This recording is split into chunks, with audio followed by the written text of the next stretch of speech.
Capítulo 4.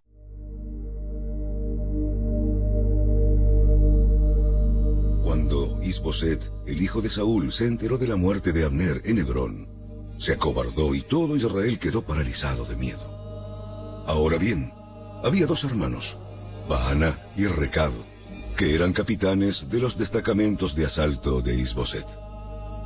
Eran hijos de Rimón, un miembro de la tribu de Benjamín que vivía en Beerot.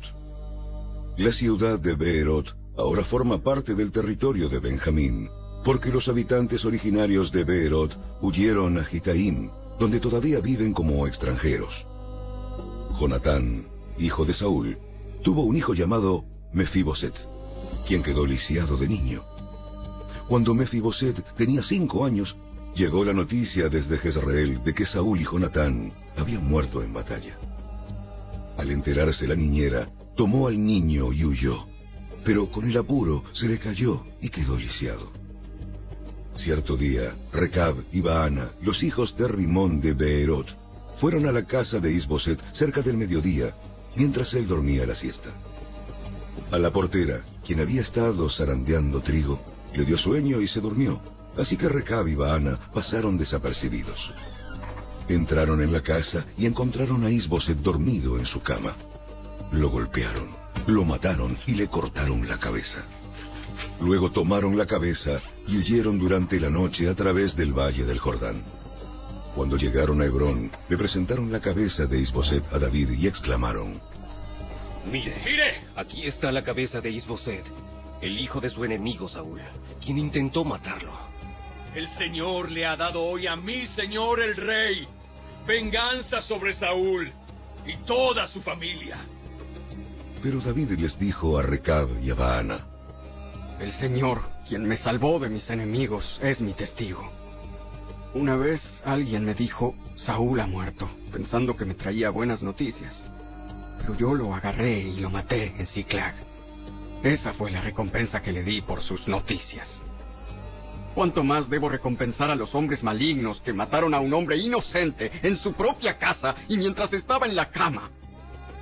¿No debería hacerlos responsables de su sangre y así liberar al mundo de su presencia? Entonces David ordenó a sus hombres que los mataran, y así lo hicieron. Les cortaron las manos y los pies y colgaron sus cuerpos junto al estanque de Hebrón. Luego tomaron la cabeza de Is-Boset y la enterraron en la tumba de Abner en Hebrón.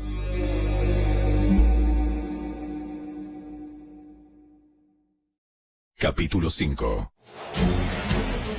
Luego todas las tribus de Israel fueron a David en Hebrón y le dijeron: Somos de la misma sangre. Somos de la misma sangre.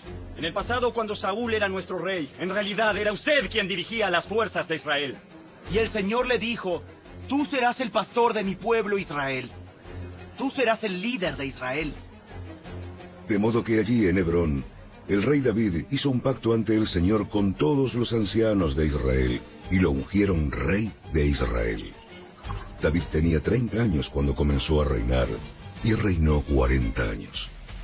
Había reinado sobre Judá desde Hebrón 7 años y 6 meses, y desde Jerusalén reinó sobre todo Israel y Judá por 33 años. Luego David dio a sus hombres a Jerusalén para pelear contra los jebuseos, los habitantes originarios de esa tierra que vivían allí. Los jebuseos se mofaban de David.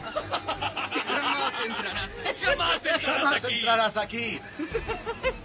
Hasta los ciegos y los cojos pueden impedir que ingreses. Pues los jebuseos pensaban que estaban a salvo. Pero David tomó la fortaleza de Sión, la que ahora se llama Ciudad de David.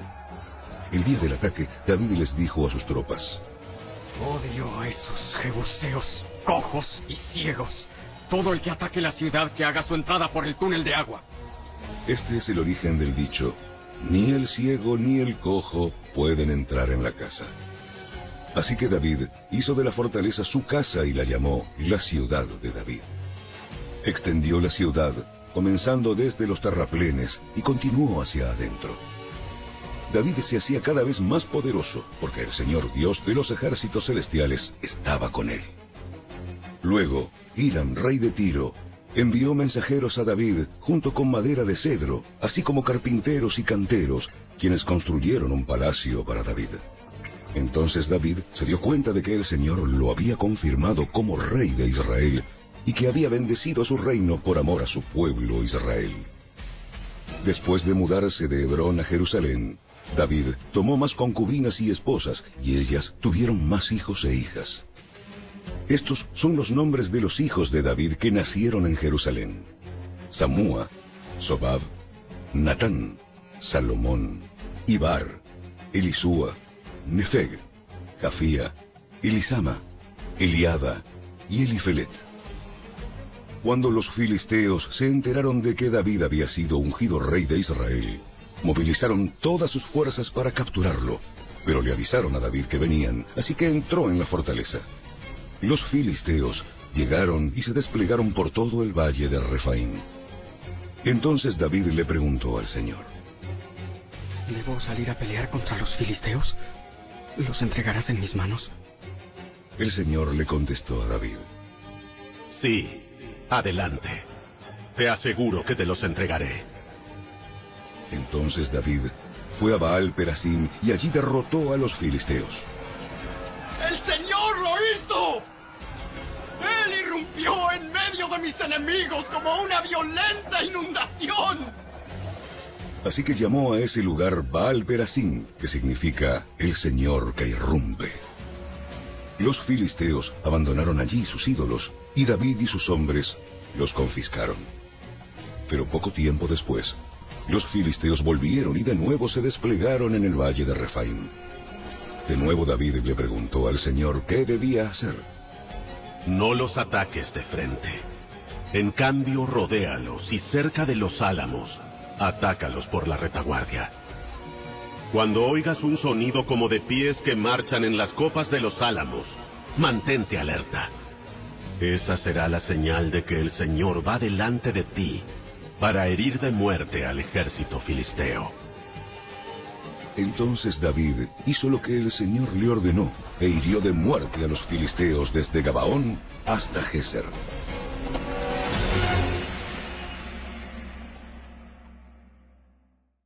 Capítulo 6.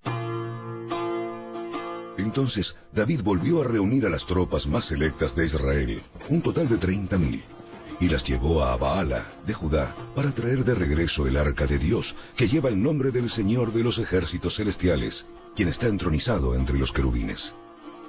Así que pusieron el arca de Dios en una carreta nueva y la retiraron de la casa de Abinadab, que estaba en una colina. Usa y Ahío, hijos de Abinadab, guiaban la carreta que cargaba el arca de Dios. Ahío caminaba delante del arca. David y todo el pueblo de Israel celebraban ante el Señor entonando canciones y tocando todo tipo de instrumentos musicales: liras, arpas, panderetas, castañuelas y címbalos. Cuando llegaron al campo de trillar de Nacón, los bueyes tropezaron, y Usa extendió la mano para sujetar el arca de Dios. Entonces se encendió el enojo del Señor contra Usa, y Dios lo hirió de muerte debido a lo que hizo. Así fue como Usa murió allí mismo, junto al arca de Dios. Entonces David se enojó porque la ira del Señor se había desatado contra Usa, y llamó a ese lugar Fares Usa, que significa desatarse contra Usa, nombre que conserva hasta el día de hoy. Ahora David tenía miedo del Señor y preguntó: ¿Cómo podré regresar el arca del Señor para que esté bajo mi cuidado? Por lo tanto, David decidió no trasladar el arca del Señor a la ciudad de David, sino que la llevó a la casa de Obed-Edom en Gat. El arca del Señor permaneció en la casa de Obed-Edom por 3 meses, y el Señor bendijo a Obed-Edom y a los de su casa. Entonces le dijeron al rey David: El Señor ha bendecido a los de la casa de Obed-Edom y a todo lo que tiene a causa del arca de Dios. Luego David fue y llevó el arca de Dios de la casa de Obed-Edom a la ciudad de David con gran celebración. Cuando los hombres que llevaban el arca del Señor dieron apenas 6 pasos, David sacrificó un toro y un ternero engordado. Y David danzó ante el Señor con todas sus fuerzas, vestido con una vestidura sacerdotal. David y todo el pueblo trasladaron el arca del Señor entre gritos de alegría y toques de cuernos de carnero. Entonces, cuando el arca del Señor entraba a la ciudad de David, Mical, hija de Saúl, se asomó por la ventana. Cuando vio que el rey David saltaba y danzaba ante el Señor, se llenó de desprecio hacia él. Así que trasladaron el arca y la colocaron en su lugar, dentro de la carpa especial que David le había preparado. David sacrificó al Señor ofrendas quemadas y ofrendas de paz. Cuando terminó de ofrecer los sacrificios, David bendijo al pueblo en el nombre del Señor de los ejércitos celestiales. Después, repartió a todos los israelitas que estaban allí reunidos, tanto hombres como mujeres, una hogaza de pan, un pastel de dátiles y un pastel de pasas de uva. Luego, todos regresaron a su casa. Cuando David regresó a su hogar para bendecir a su propia familia, Mical, la hija de Saúl, salió a su encuentro y le dijo indignada: ¡Qué distinguido se veía hoy el rey de Israel, exhibiéndose descaradamente delante de las sirvientas, tal como lo haría cualquier persona vulgar! David le replicó a Mical: Estaba danzando delante del Señor, quien me eligió por encima de tu padre y de su familia. Él me designó como el líder de Israel, el pueblo del Señor, y de este modo celebro delante de Él. Así es, y estoy dispuesto a quedar en ridículo, e incluso a ser humillado ante mis propios ojos. Pero esas sirvientas que mencionaste, de seguro seguirán pensando que soy distinguido. Y Mical, la hija de Saúl, nunca tuvo hijos en toda su vida.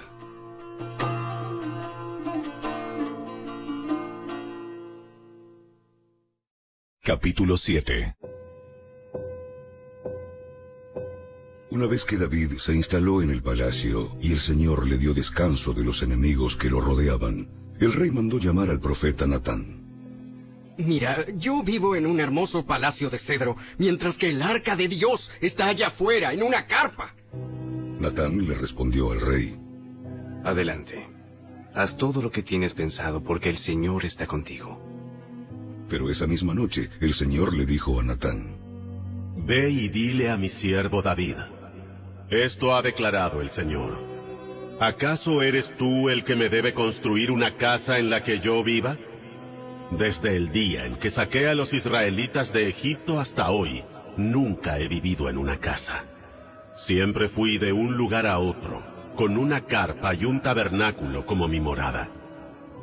Sin embargo, donde quiera que fui con los israelitas, ni una sola vez me quejé ante los jefes de las tribus de Israel, los pastores de mi pueblo Israel. Nunca les pregunté: ¿por qué no me han construido una hermosa casa de cedro? Ahora ve y dile a mi siervo David: esto ha declarado el Señor de los ejércitos celestiales. Te saqué de cuidar ovejas en los pastos y te elegí para que fueras el líder de mi pueblo Israel. He estado contigo donde quiera que has ido y destruí a todos tus enemigos frente a tus propios ojos. Ahora haré que tu nombre sea tan famoso como el de los grandes que han vivido en la tierra.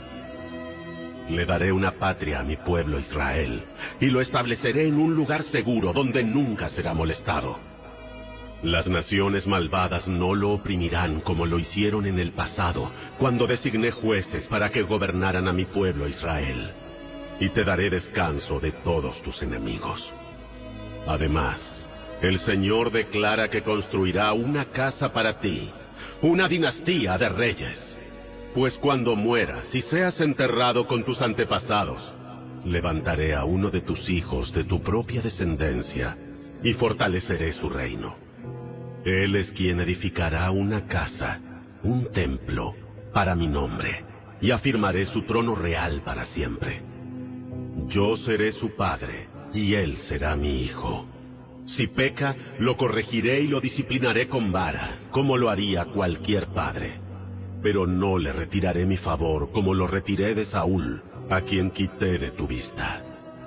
Tu casa y tu reino continuarán para siempre delante de mí, y tu trono estará seguro para siempre.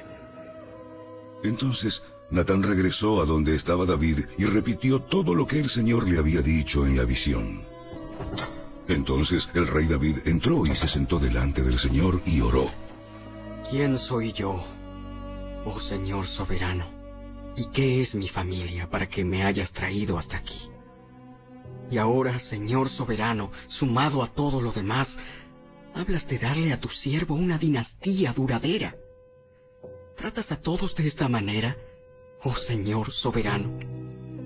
¿Qué más puedo decirte? Tú sabes cómo es realmente tu siervo, Señor soberano. Debido a tu promesa y según tu voluntad hiciste todas estas grandes cosas y las diste a conocer a tu siervo. ¡Qué grande eres, oh Señor soberano! No hay nadie como tú. Nunca hemos oído de otro Dios como tú. ¿Qué otra nación sobre la tierra es como tu pueblo Israel? ¿Qué otra nación, oh Dios, has redimido de la esclavitud para que sea tu pueblo? Te hiciste un gran nombre cuando redimiste a tu pueblo de Egipto.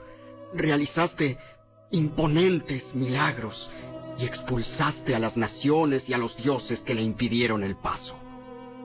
Hiciste de Israel tu pueblo para siempre, y tú, oh Señor, llegaste a ser su Dios. Y ahora, oh Señor Dios, yo soy tu siervo. Haz lo que prometiste respecto a mí y a mi familia. Confírmalo como una promesa que durará para siempre. Que tu nombre sea honrado para siempre, de modo que todos digan: el Señor de los ejércitos celestiales es Dios sobre Israel. Que la casa de tu siervo David permanezca delante de ti para siempre. Oh Señor de los ejércitos celestiales, Dios de Israel, yo me he atrevido a elevarte esta oración porque le revelaste todo esto a tu siervo con las siguientes palabras: construiré una casa para ti, una dinastía de reyes. Pues tú eres Dios, oh Señor soberano. Tus palabras son verdad y le has prometido estas cosas buenas a tu siervo. Ahora que te complazca bendecir la casa de tu siervo para que permanezca para siempre delante de ti. Has hablado, y cuando concedes una bendición a tu siervo, oh Señor soberano, es una bendición eterna.